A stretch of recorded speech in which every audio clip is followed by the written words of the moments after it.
किसी लड़का और लड़की का विवाह नहीं हो रहा,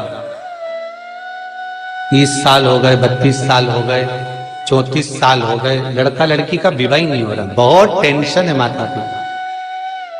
कोई मंगली है, कोई मांगलिक है, थोड़ा धीरे कम करो, प्लेन रखो। कोई मांगलिक है, कोई मंगल है, संबंध हो ही नहीं रहा। बहुत प्रयास कर रहे हैं, बहुत। 4 दिशा का स्मरण करिए, पूरब पश्चिम उत्तर दक्षिण का। हथेली पर आटे का दीप लगाइए, घी भर लीजिए और 4 बत्ती उसमें अलग अलग रख लीजिए महाराज। थोड़ा सा पीला चावल हल्दी में कर उसमें डाल लीजिए। जो लड़का और लड़की का विवाह करना उसी के हाथ में देना है। और देव उठनी एकादशी के दिन, जिस दिन देवता उठेंगे, जिस जगह पर तुलसी सालिग्राम का आप पूजन करते हो, गन्ने के नीचे, ईख के नीचे तुलसी का क्यारा रखकर पूजन करते हो, वहां पर भगवान शिव और भगवान नारायण का नाम लेकर उस दिए को रगवा दीजिए और वहीं पर हल्दी का तिलक उस लड़का या लड़की का कर दीजिए और उसके हाथ में थोड़ी सी हल्दी लगा दीजिए। महाराज 2.5 महीने 3 महीने तो बहुत हो गए, उस बच्चा और बच्ची का विवाह पक्का हो जाए। श्री शिवाय नमस्तुभ्यं। कौन से? तो कहा एक धनतेरस, दूसरा रूप चौदस, तीसरा दीपावली। इतने में लक्ष्मी जी आके खड़ी हो गई। लक्ष्मी जी ने कहा राजा बलि से, भैया पृथ्वी के लोग सबसे ज्यादा पूजन तो उसी दिन करते हैं, उसी दिन दीपदान करते हैं। और लोग तो धनतेरस के दिन दिया लगाते हैं, रूप चौदस के दिन लगाते हैं, दीपावली के दिन लगाते हैं, और सारा पुण्य तेरे खाते में लिखा जाएगा, तो उनके खाते में क्या होगा? इतने में राजा बलि ने कहा, बहन लक्ष्मी चिंता मत कर, दीपावली के बाद में जो कार्तिक पूर्णिमा आएगी, उस कार्तिक पूर्णिमा के दिन जो किसी जलाशय के पास में जाकर, नदी, तालाब, कुंड, कुआं, किसी जलाशय के पास में जाकर अगर एक दिया लगा देंगे तो उसको 3 दिन का पुण्य फल 1000 गुना होकर प्राप्त हो जाएगा महाराज, 1000 गुना। इसलिए हमारे यहाँ पर दीपावली को तो केवल दीपावली कहते हैं, पर कार्तिक की पूर्णिमा को देव दीपावली कहते हैं। कौन सी दिवाली है? जम के बोलो जरा। देव दीपावली। दीपावली से बड़ी दीपावली होती है कार्तिक पूर्णिमा के दिन, क्योंकि तुमने ये 3 दिन जो दिया लगाया, इसका फल तुम्हें जब मिलता है जब तुम कार्तिक की पूर्णिमा के दिन किसी घाट पर, नदी के तट पर, तालाब के तट पर, सरोवर के तट पर जब दीपदान करते हो साहब, तब उसका पुण्य बढ़ जाता है। एक बार दिवाली पर दिया नहीं लगाओगे चल जाएगा, धनतेरस के दिन नहीं लगाओगे चल जाएगा, पर यदि कार्तिक पूर्णिमा के दिन चूक गए तो फिर वो दिया का कोई फल तत्व नहीं, तो इसका कोई नहीं। दीप लगे महाराज। अब पाटला देवी का नियम था, रोज यमुना जी के घाट पर जाना, दीप दान करना। एक दिन कहते हैं ये सती माता ने यही एकादशी के दिन से जो व्रत साधना करना प्रारंभ करी थी, वो सुख देने वाली थी। निवेदन है आपसे भी,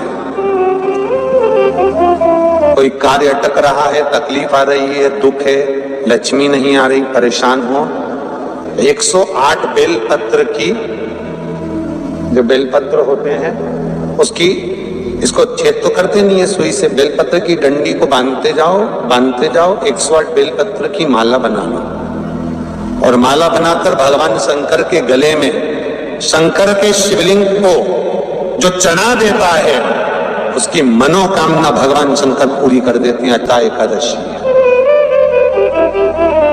108 बेलपत्र की माला बनाकर शंकर भगवान को समर्पित करी जाती है।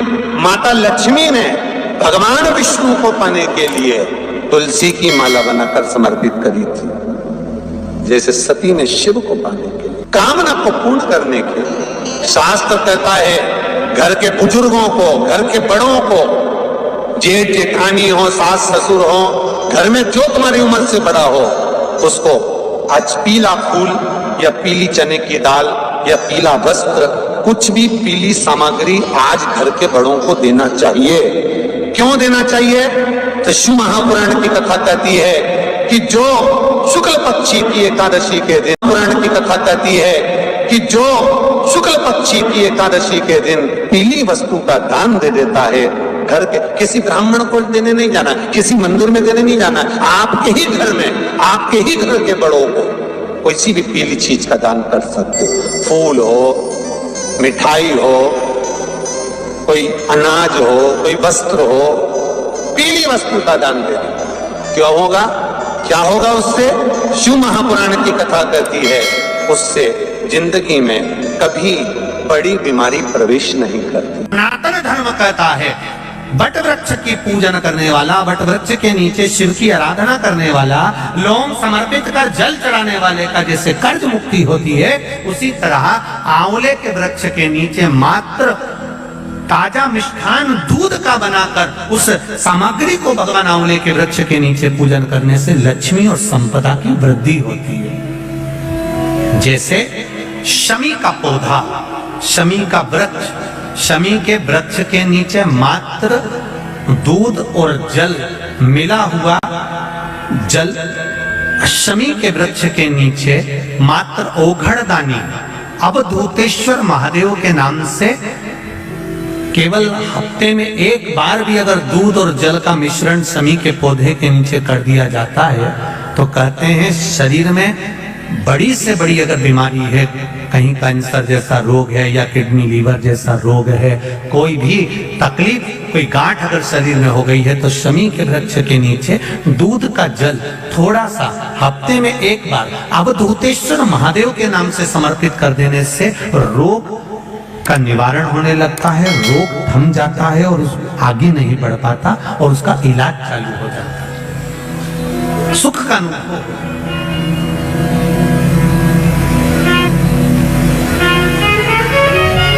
बस एक बात का स्मरण रहे, आप आंवले के वृक्ष के नीचे अगर कोई भोग लगाया गया है पा सकते हैं, पीपल के वृक्ष के नीचे कोई भोग लगाया है पा सकते हैं, बट वृक्ष के नीचे कोई भोग लगाया गया है पा सकते हैं। जिस वृक्ष के नीचे भोग लगाओगे पालोगे, पर शमी वृक्ष के नीचे का जो भोग लगाया गया है वो नहीं पाया जाता। शमी वृक्ष का जो प्रसाद है वो आपको वहीं छोड़ना पड़ता है। शमी वृक्ष का प्रसाद वहीं छोड़। हमें कि आप जिस दिन व्रत करो उसके एक दिन पहले भक्ति का संचार इस हृदय में कर लो। भक्ति का संचार इस हृदय में कर लीजिए। जिस दिन आप व्रत करो, जैसे एकादशी का व्रत कर रहे हो तो दशमी के दिन शाम का समय जब आवे, रात्रि जब होने लगे, शाम का समय आवे और रात्रि का आप जब भोजन ग्रहण करो तो उस भोजन में कोई ऐसा पदार्थ ग्रहण मत करिए जिस पदार्थ के कारण आपकी एकादशी बिगड़ जाए।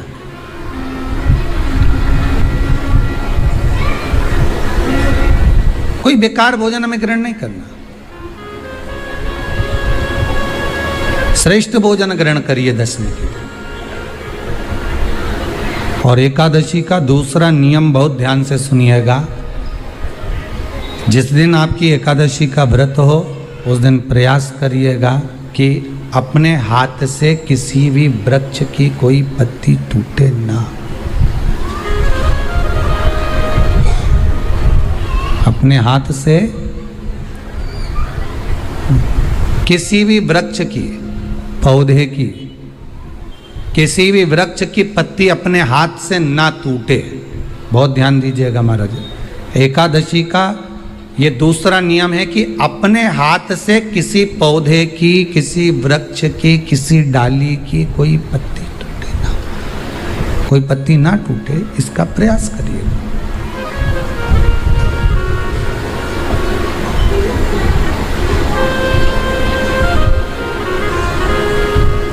कितना सुंदर व्याख्यान कहा है, कितना सुंदर वर्णन है महाराज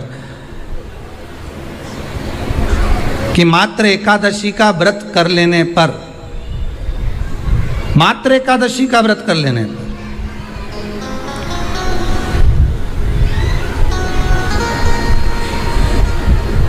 जो पूर्व में किया गया हमारा पाप कर्म है, हमने किसी जीव की हत्या करी है, हमने किसी को कष्ट प्रदान करा है, हमने किसी को अपशब्द कहा है, हमने किसी को ताने दिए, हमने किसी को आड़ा टेढ़ा कहा है, हमने किसी को गालियां दे दी है, मात्र एकादशी का व्रत ही कर लेने पर ये सारे जो दोष हैं वो समाप्त हो जाते हैं।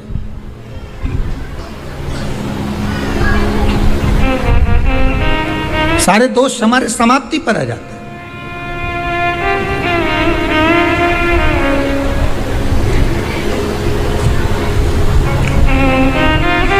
अब एक विचार करिएगा थोड़ा सा अपने मन में, अपने चित्त में, अपनी वृत्ति में एक बात उतारिएगा, एक अपने मन में एक बात को उतार कर रखिएगा कि आप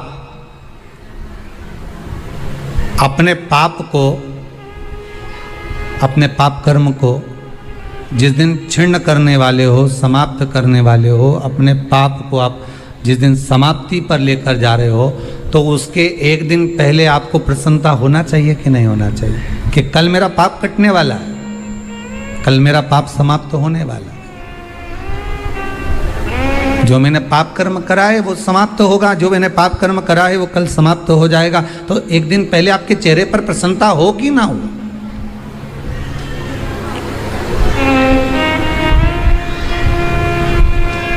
और चेहरे पर वो प्रसन्नता आपके आना चाहिए कि कल मेरा एकादशी का व्रत है, आज दशमी है, कल एकादशी का व्रत है, तो कल मेरी जब एकादशी का व्रत रहेगा तो मेरा ना जाने कितना कितना पाप, कितना असत्य, कितना झूठ, कितना प्रपंच वो समाप्त हो जाएगा। इसमें मुझे प्रसन्नता हो, इसमें मुझे आनंदता हो।